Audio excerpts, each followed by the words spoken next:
Assalamualaikum warahmatullahi wabarakatuh. Saya Bagus Adiwardana dari Universitas 11 Maret. Di sini saya mengikuti kegiatan mata kuliah Psikologi Pendidikan dalam program pertukaran mahasiswa Merdeka Dalam Negeri.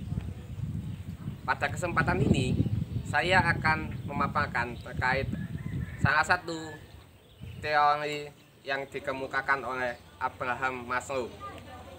Abraham Maslow merupakan salah satu pelopor pada teori psikologi humanistik,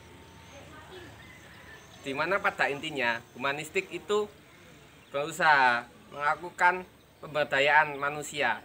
Jadi intinya pada teori psikologi humanistik itu berusaha untuk memberdayakan manusia, memanusiakan manusia.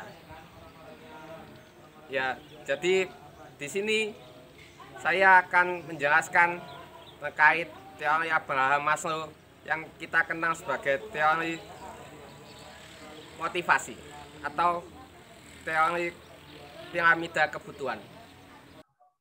Ya, jadi berikut adalah sekilas terkait dengan Abraham Maslow.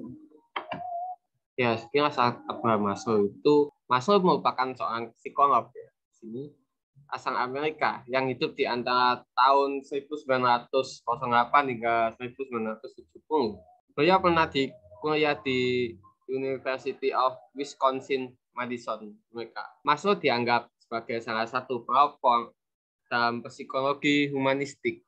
Nah, berikut di gambar yang piramida itu merupakan adalah piramida kebutuhan yang menjadi konsep fenomena dari Abraham Maslow. Yang paling bawah adalah kebutuhan fisiologi, berikutnya di atasnya adalah kebutuhan untuk rasa aman, berikutnya adalah kebutuhan kasih sayang, berikutnya adalah kebutuhan penghargaan, yang paling di puncak adalah kebutuhan untuk aktualisasi diri.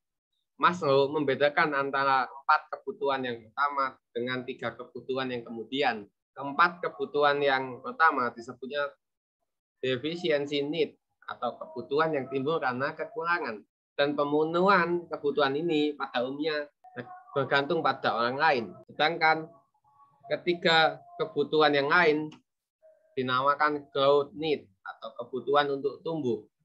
Dan pemenuhannya lebih bergantung pada manusia itu sendiri. Maslow membagi kecenderungan perilaku manusia yang terdapat pada aktualisasi diri menjadi 2, yaitu kebutuhan kognitif dan kebutuhan estetika. Maslow kemudian menemukan bahwa manusia dapat mengaktualisasikan dirinya melalui kemampuan dan pengalaman sendiri. Maslow menyebutkan bahwa kemampuan itu disebut sebagai kemampuan transendensi diri.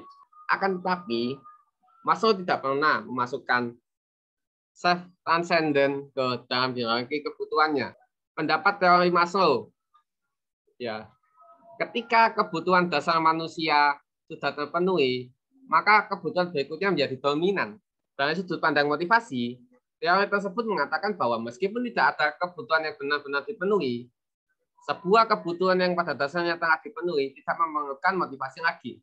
Implikasinya, untuk memahami mengapa anak-anak tertentu tidak mengerjakan pekerjaan rumah, mengapa anak tidak dapat tenang di dalam kelas, atau bahkan mengapa anak-anak tidak memiliki motivasi belajar.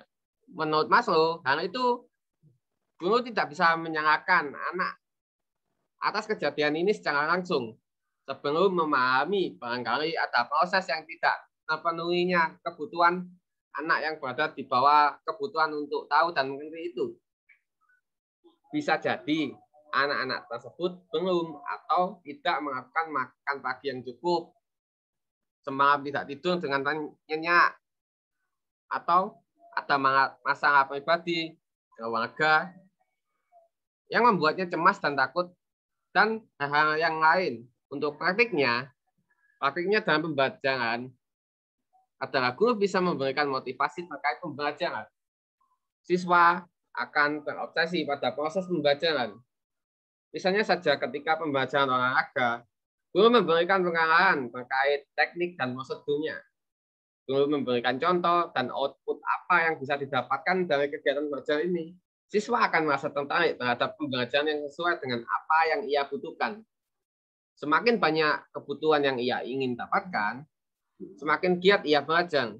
Ya, kritik dari teori ini adalah menurut Mulyasa bahwa ada dua masalah yang berkenaan dengan asumsi spesifik terhadap teori Maslow. Yang pertama adalah kebutuhan individu tidak selalu mengikuti tatanan yang berjenjang.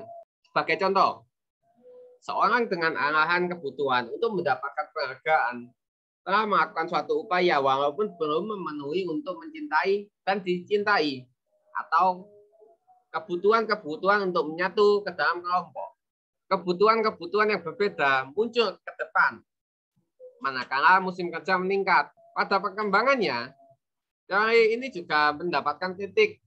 Hal ini karena adanya sebuah loncatan pada piramida kebutuhan Maslow tersebut, yang dimana adalah piramida yang paling tinggi, yaitu kebutuhan untuk mencapai aktualisasi diri.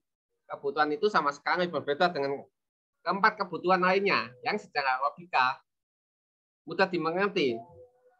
Seakan-akan itu ada missing link antara piramida keempat dengan puncak piramida.